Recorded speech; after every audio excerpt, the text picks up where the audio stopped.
Everyone. So in this video, we're going to be talking about a different type of limit. So basically, so far in this class, we've been talking about limits as you approach a number, right? Like the limit as x approaches 2 of f of x, or the limit as x approaches 0 of f of x. And so in this video, we're going to be talking about, instead of the limit as you approach an actual number, the limit as you approach infinity or negative infinity. So in some ways, this idea of a limit is pretty different from what we saw before, and in other ways it's similar. And basically the way it's similar is that the whole kind of point of limits is that you can use them to figure out the behavior of a function when you can't just plug in a number, right? So you can't, like if you're evaluating the limit as x approaches 0 of a function that's undefined at 0, limits let you describe the behavior without plugging the number in. And similarly, with infinity or negative infinity, those are not numbers. So you cannot plug infinity into a function. You cannot plug negative infinity into a function. That just doesn't make sense. And so similarly, we're going to use limits as kind of a workaround to describe the behavior of the function. So let me just kind of summarize a little bit of what I just said here. So I said, so far, we have been working on limits of the form the limit as x approaches a of f of x, where a is a real number, or it's, a number basically. And so today we'll be looking at limits of the form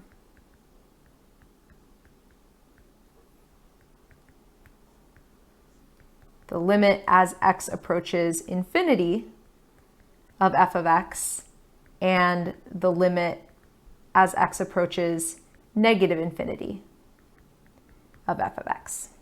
So I just want to add a couple of notes here to kind of clarify what we mean by these things. So remember, when we're doing the limit as x approaches a, we're thinking of x is getting closer, or let me say it this way, x gets closer and closer to a, right? That's what, if you're plugging in numbers or looking at the graph, that's really what's going on. Even though, I know that when we've been evaluating limits recently, we've mostly been using algebra, the idea behind it is that you're looking at values of x getting closer and closer to a.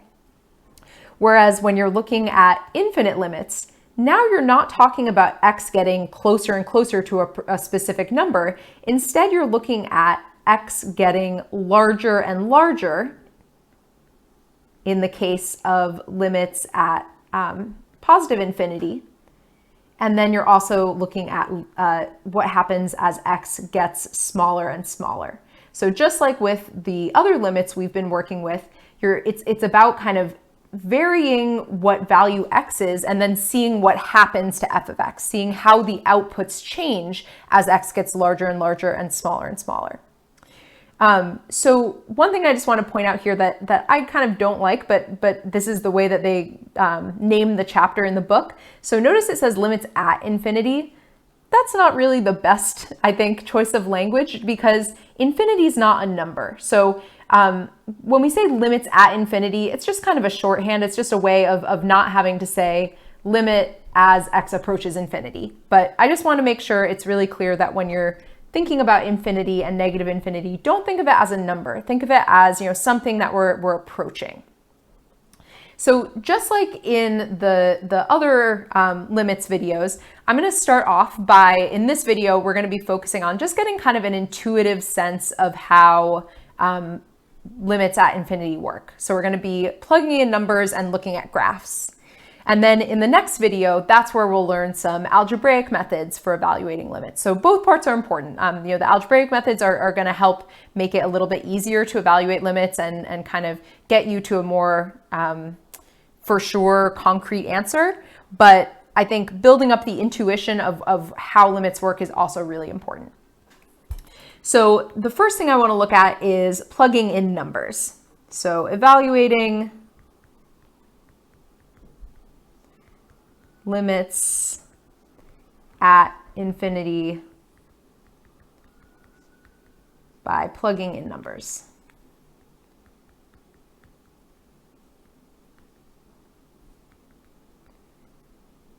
So when we were working on evaluating other limits by plugging in numbers, we were plugging in numbers getting closer and closer to a specific x value, right? So here it's going to be a little different. Here what we're going to be doing is plugging in either larger and larger x values or smaller and smaller x values.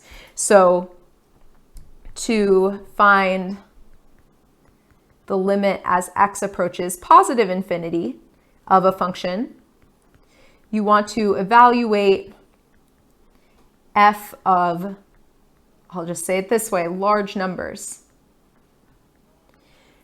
So you might want to do something like start with maybe f of 10, then do f of 100, then do f of 1,000, and kind of see what the trend is. See if you can see like what's happening to the output values. And then similarly, to find the limit as x approaches negative infinity, that's where you want to evaluate f of small numbers. And when I say small numbers, I don't mean like 1/4. I mean like negative 1,000, right? So when I say small numbers, I mean very negative numbers. So things like f of negative 10, f of negative 100, f of negative 1,000. And just like with the other types of limits, you do want to do kind of a sequence so that you can see what the trend is, because there might be cases where functions kind of change their behavior, and by just plugging in one number, it might not be enough to see what the general trend is. So let's do a couple of examples with actually just plugging in numbers, and then we'll get into seeing what the what graphs look like and how we can use those to find limits. So let's say we wanted to find the limit as x approaches infinity of e to the x minus x squared. So what we want to do is basically make a table and just test out a few different values. So we're going to plug in 10, 100, and 1,000. So if you type these numbers into a calculator, so first of all, plugging in 10. So if you plug in 10, you'll get approximately 21,926. I'll just leave it there. And there's some decimals, but you know, we're talking about really big numbers, so we're not too worried about the details. Okay, so you'll see that something kind of funny happens when we plug in 100, and basically it's because these numbers we're dealing with are so big. So anytime you have an exponential, so something like this, it gets really big really fast, right? So if you plug in 10, so e to the 10th, that means e times e times e times e 10 times, and e is approximately 2.7. So it gets bigger very, very quickly. So if you raise e to the 100 power, that's a huge number. So what you get if you evaluate this with 100 is, and I'm going to write this down a particular way that you might not be familiar with, but I'll explain it. So 2.688 times 10 to the 43rd. So this is something that's called scientific notation. We don't really have time to do a full, lesson on this or anything. It's something that you have hopefully seen in either a math or science class in the past. But basically the idea with scientific notation is that when you look at this times 10 to the 43rd, basically whatever number is your exponent tells you how many places to move the decimal over. Because imagine if it was just 10 to the 1, well, multiplying something by 10 has the effect of moving the decimal place over by 1. And so 10 to the 43rd would be taking this number and moving the decimal place over 43 times. So this number would end up having 40 zeros, right? Because we would go like 1, 2, 3, and then we would still have to go 40 more places. So this would have 40 zeros. So that would be a huge number. And then with scientific notation, if this had been a negative 43, that would mean that you would need to actually multiply or move the decimal in the other direction, and that would give you a very small number. So that's my very, very quick explanation of scientific notation. I'm sure there's a lot of really good videos out there about scientific notation if that's something that you want to look more into. But basically the reason I'm telling this to you is that I just want you to know how to interpret your what your calculator tells you. So it might write it like this. Another common way that it might write it is it might say 10.688 E, oh sorry, that was supposed to be 43, E43. So if your calculator says that, that means the same thing as 2.688 times 10 to the 43rd. Okay, so let's see what happens when we plug in now 1,000. So it's going to be an even bigger number.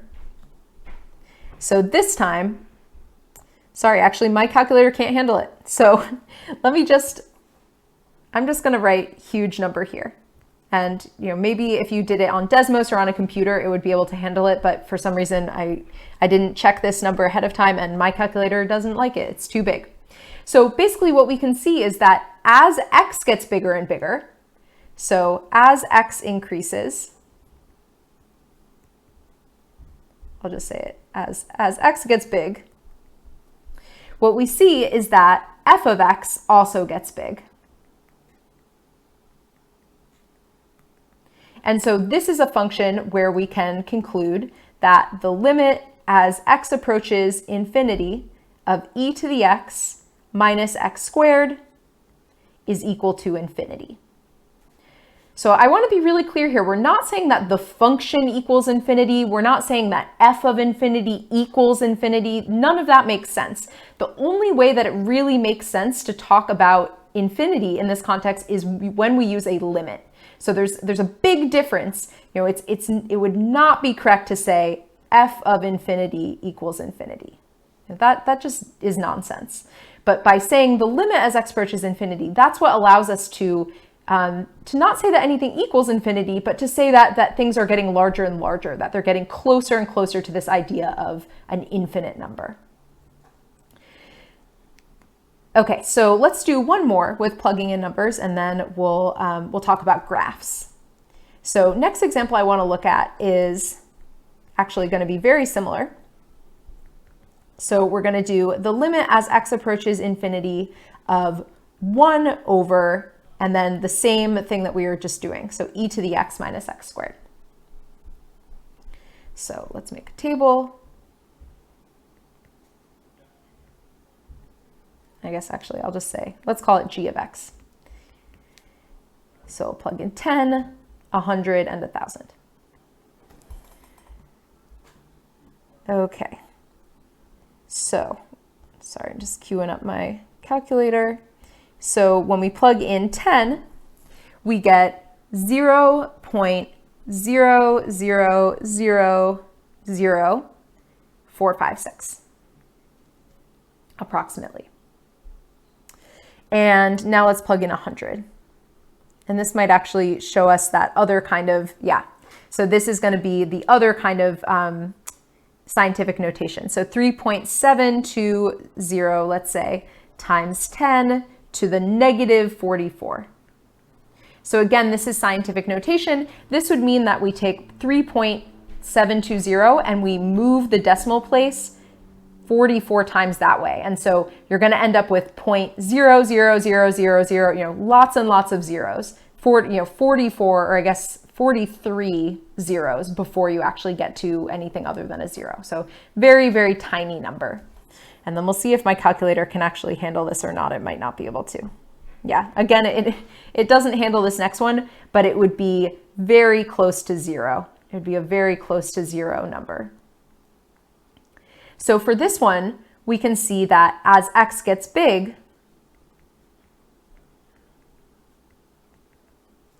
in this case, g of x gets closer and closer to zero, right? We started with something that was already very close to zero. Then we got something that was even closer to zero because it was 0.0000000, 43 zeros. And then we got something at the end that was so close to zero that my calculator couldn't even handle it. So this isn't a one-off thing. Basically, and I'll talk about this a little bit later, but anytime you have a fraction, a limit where the numerator is just a number, so like 1 or 5 or really any number, and the denominator is going to infinity or negative infinity, you're always going to get a limit of 0. So let me actually write that down because we didn't say that answer. And so why is that? It's basically because if you think about it, if the denominator is a gigantic number, right? So like for the case of plugging in 10, you would have 1 over 21,926. And then for plugging in 100, you would have 1 over this number with 40 zeros. So what's it like to have, 1 over a huge number? Well, that's a tiny, tiny fraction, right? Like think about like 1/3 means that you have a pie cut into 3 pieces and 1/3 is one of them. If you have 1/10, that's a pie cut into 10 pieces. Each piece is very tiny. If you have a pie cut into 21,926 pieces, that's going to be even tinier. So think of when you have, 1 or actually any number divided by something that's going towards infinity, that's always going to give you 0 as a result, just because you'll get these like very, very tiny fractions as your answers. Okay, so plugging in numbers is one way to evaluate these limits. It's not generally going to be the method we're going to use, but I just wanted to show it to you as kind of a backup method and also just a way to kind of get some intuition about what's going on. So if you're ever stuck, you can always try plugging in numbers. So the next thing I want to look at is how you can find a limit by looking at a graph. So this is where we're actually going to get into stuff that's going to be hopefully familiar from Pre-Calc 1. So in Pre-Calc 1, you learned about something called end behavior, and it turns out that limits at infinity are actually the same thing as end behavior. Like literally, it's the exact same thing. It's just a different notation.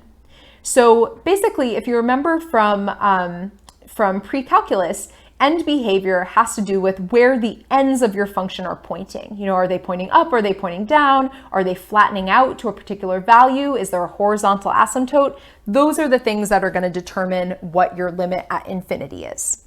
So let me just kind of summarize that. So the limit as x approaches infinity of f of x and the limit as x approaches negative infinity of f of x are descriptions of the end behavior of your function. So basically what that means is that when you look at the graph, you can find these limits by observing basically how the ends of the graphs point. So another way to say that is basically what happens on your graph as you go to the left and to the right, right? As you go to the left, that's going to be really small numbers. That's going to be the limit as x approaches negative infinity. And as you go off to the right, that's going to be the limit as x approaches infinity. So the shape of the graph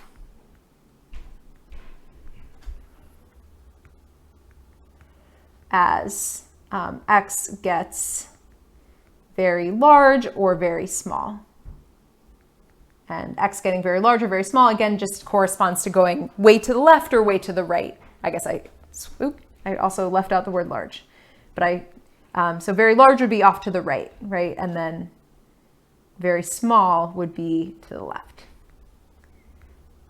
Okay, so let's look at a couple of examples. I'm just going to sketch some graphs here that are not, I'm not going to give you the actual equation, but just to kind of demonstrate how things might look. And then we'll get into some actual more concrete examples. So for example, let's say you have a function that looks like this. So if this function is f of x, well, from here we can see that as you plug in bigger and bigger numbers for x, you can see that the limit as x approaches positive infinity of this function is equal to negative infinity, right? Because the graph is pointing downward. So basically this just means the bigger the number you plug in for x, the smaller the output is going to be. Whereas if we look at what happens when you plug in numbers that are getting smaller and smaller, so that would be going off to the left. Well, there we can see that the outputs are getting bigger and bigger. The graph is pointing up. and so therefore the limit is infinity. And so if you remember from pre-calculus, the way that we describe this is we would say as x approaches infinity, and we'd put a little arrow, f of x approaches, and we put a little arrow, infinity or negative infinity. And it's the exact same idea. It's just that, you know, in pre-calculus, we didn't want to overwhelm you with this whole new idea of a limit, but it's really the exact same thing. So another thing that might happen with these types of graphs is you might have something that looks more like this. So let's say you have a function where it actually kind of flattens out as you plug in bigger and smaller values. So this is something that's called a horizontal asymptote. So this graph would have a horizontal asymptote at a height of 1. So a horizontal asymptote is basically just when your graph kind of flattens out and gets closer and closer to not infinity or negative infinity, but to a specific finite number when you plug in big or small results. And so in this case, we can see that the bigger the x value you plug in, so the limit as x approaches infinity of this function, so let's call this one g of x. In this case, we can see that it's equal to 1, right? Because as you plug in bigger and bigger x values, the graph is really flattening out and getting closer and closer to 1. And then in this case, we have the same behavior happening on the left side. So we also can say that as we approach negative infinity of this function, our limit is going to also be 1. So this is just to give you a generic idea. You know, if you see a graph, you can look at it and basically make observations about where are the ends pointing. Are they pointing up or down, or are they kind of flattening out to a particular value?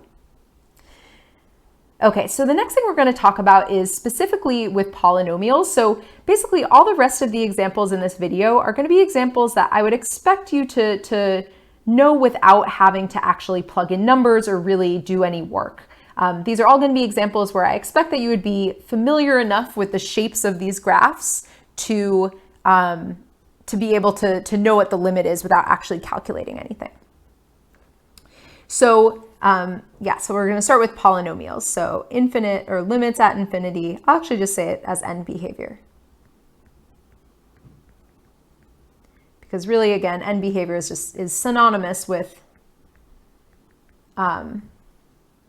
limits at infinity. So we talked about this in pre-calculus, that there's basically 4 different shapes that a polynomial can have.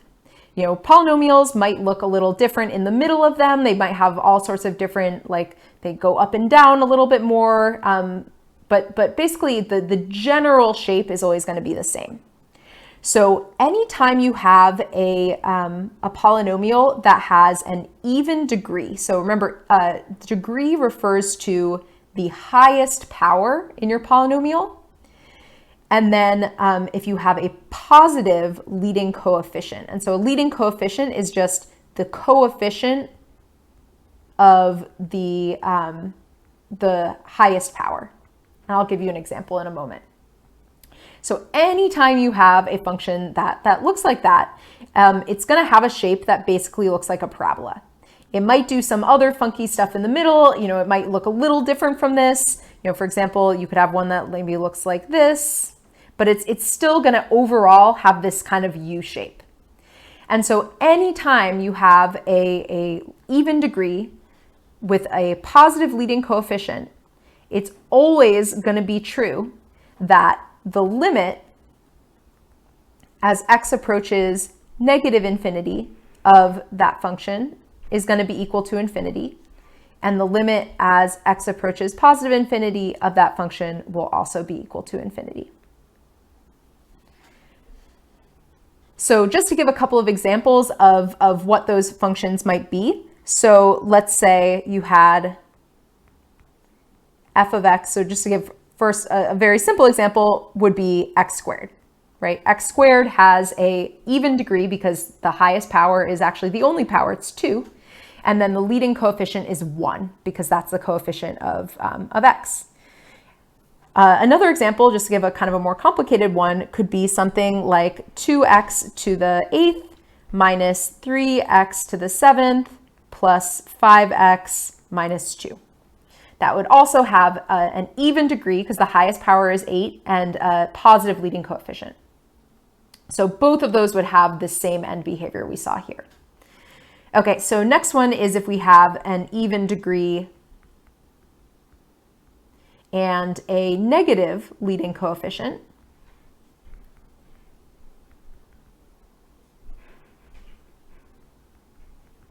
So that's just going to have a shape that looks similar to the one that we just did, but it's upside down instead. Again, not going to look perfectly exactly like what I drew, but same kind of general shape.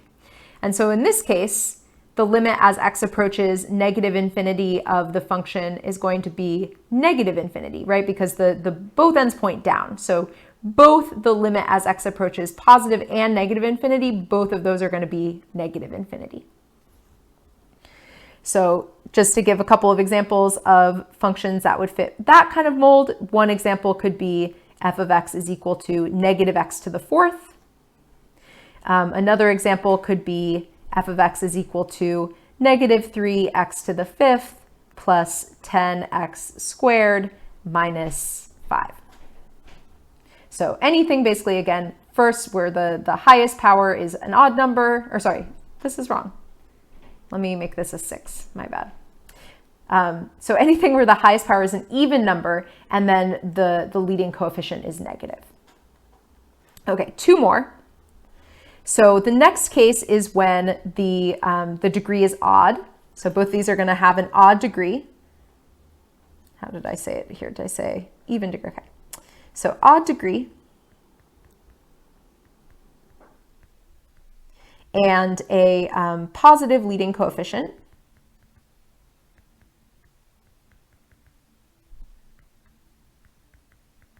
So that is going to look something like this. And so for a function like this, it's going to be the case that the limit as x approaches negative infinity of the function will be negative infinity. And the limit as x approaches infinity of f of x is going to be equal to infinity. So by the way, why, like how, what's the explanation for why these look the way they do? It's basically just think about the differences between even and odd powers of x. So when you have an even power of x, you're going to get a positive result on both sides. Whereas when you have an odd power of x, you get a positive on one side and negative on the other. And so that's the general reasoning behind why these graphs look the way they do. So again, just to give a couple examples, x cubed, or to give a more complicated one, we could have something like x to the 7th minus 6x to the 6th plus 5x cubed. All right, last example is if we have an odd degree and a negative leading coefficient.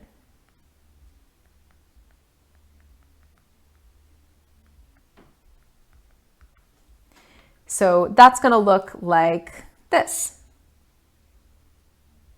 So this is going to be a case where now the limit as x approaches negative infinity of f of x is equal to infinity, because this time when you're going this way, the graph is actually going up, and then the limit as x approaches positive infinity is now going to be negative infinity. So that would be functions like f of x is equal to negative x to the 5th, or another example could be f of x is equal to negative 10x cubed minus 3x squared plus 5x. Okay, so basically, like I said, these are all functions where now I would expect you to just kind of know what the limit is without really having to do any work. So for example, if I asked you to evaluate the limit as x approaches negative infinity of 10x to the 7th power minus 6x to the 5th power plus 3x squared minus 2x minus 5. So you don't need to do any work here. You don't need to plug anything in. All I would be looking for you to do on this kind of problem is to tell me that, okay, this has an odd degree and a positive leading coefficient So the general shape is going to look like this. And so therefore, you can say that the limit as x approaches negative infinity of this whole long function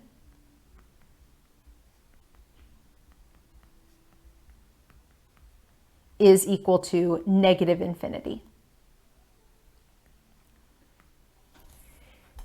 Okay, so let's look at now a few more examples that are not polynomials, but are ones that, again, I expect you to be familiar with what these graphs look like and therefore be able to answer the limit without having to plug in numbers or really do any other work.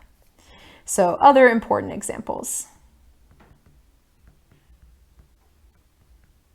So this goes back to something I really tried to emphasize in Pre-Calc 1 if you took that class with me, which is that there are certain graphs that you really want to be familiar with what they look like. And so one of those graphs would be f of x is equal to e to the x. So what does e to the x look like? Well, it's a function that has, it's an exponential function. So basically exponential functions have two kind of shapes, right? They can either look like this or like this. And how can you figure out which one it looks like? Well, basically you're looking at the base of your exponential function and whether that number is bigger than 1 or smaller than 1. Because if that base number is bigger than 1, the higher the power you raise it to, the bigger your results will be, and so it will look like this. And so e is approximately equal to 2.72. So that's going to have this first shape. The second shape would happen if you had something like 1/2 to the x, because that's a function that when you multiply it by higher powers of x, it actually gets smaller. So this is a function that will have a y-intercept of 1. And then if you plug in 1, you'll have approximately 2.72, so something like that. And then it really flattens out as it goes to the left. And that's because when you plug in negative exponents, you get 1 over something, which will give you smaller and smaller results. So from this graph, we should be able to say that the limit as x approaches infinity of e to the x is equal to infinity, right? Because the graph goes up and up and up on the right.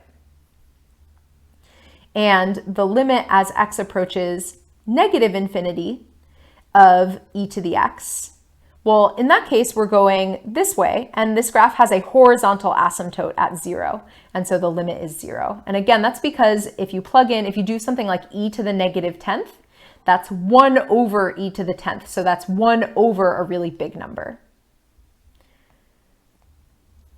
Okay, so another important example to know is the function f of x is equal to ln of x. So this one, the best way to remember how the graph of ln of x looks is to remember that it's the inverse of e to the x. And so if you know what e to the x looks like, remember that inverse functions are reflections over the line y equals x. And another way of thinking of it is that you take all of the x and y coordinates on the original function and you switch them. So if you do that reflection, I'll just first draw it here and then I'll translate it to down below, you get something that looks like this. So it's now going to have an x-intercept of 1, and it's going to go like this. So I'll draw that down here as well.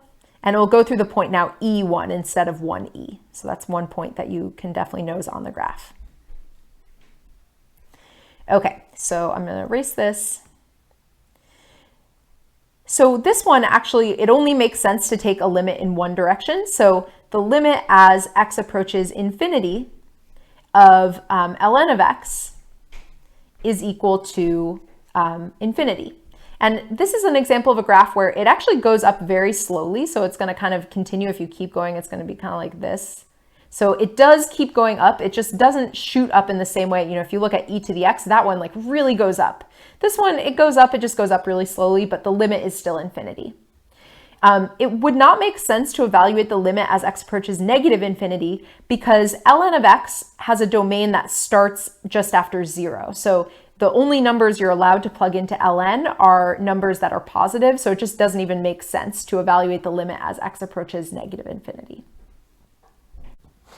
All right, so there's one more example I want to look at. So that would be f of x is equal to sine of x.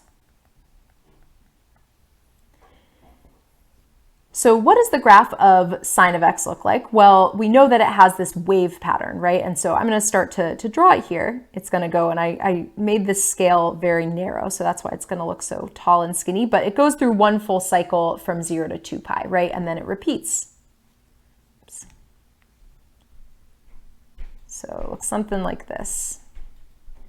I'm probably making it a little pointier than it should be, but etc. And then same thing in the other direction. Sorry, this is not my best work. But the point isn't so much what the actual shape of the graph looks like. The point is kind of the behavior. So what do I mean by that? Well, when we're looking at the limit as x approaches infinity or negative infinity, we're looking at, is the graph getting larger and larger and larger? So that would be a case like these two that we did above, right? So in these the graph gets larger and larger. The y values get bigger and bigger consistently as x gets bigger. Or we had the example here that I sketched where the graph eventually flattens out, right? So that would be an example where the graph approaches a particular height. Now, if we look at the graph of sine of x, it doesn't do either of those things, right? It doesn't consistently creep upward, but it doesn't consistently flatten out either. It just goes back and forth and back and forth and back and forth. So this is actually an example of a function where the limit as x approaches infinity of this function does not exist. And same thing with the limit as x approaches negative infinity. Because the function doesn't consistently increase or decrease, and it doesn't consistently kind of level out to a particular height, we have to say the limit doesn't exist. So one last thing I just want to tell you, and we kind of alluded to this earlier, this is an important fact, and this is a fact that we'll make use of in tomorrow's video. If you have a function, if you have a function f of x such that the limit as x approaches either positive or negative infinity, it doesn't matter which one, of that function is equal to either positive or negative infinity, then if you take the limit as x approaches, again, positive or negative infinity, whatever the same one that you had earlier in this case, you have to have the same thing here and here.